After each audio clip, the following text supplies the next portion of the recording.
चक्रगदाहस्ते महालक्ष्मी नमोऽस्तुते। अथ लक्ष्मी सहस्रनाम स्तोत्रम्।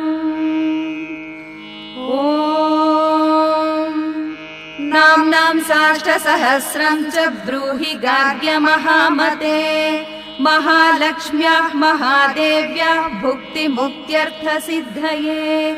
गार्ग्य उवाच सनत्कुमारमासीनं द्वादशादित्यसन्निभम् अपृच्छन् योगिनो भक्त्या योगिनामर्थसिद्धये। सर्वलौकिककर्मभ्यो विमुक्तानां हिताय वै भुक्तिमुक्तिप्रदं जप्य मनुर्ब्रूहि दयानिधे। सनत्कुमार भगवन् सर्वज्ञोऽसि विशेषतः आसिक्य सिद्धये नृणां क्षिप्रधर्मार्थसाधनम्।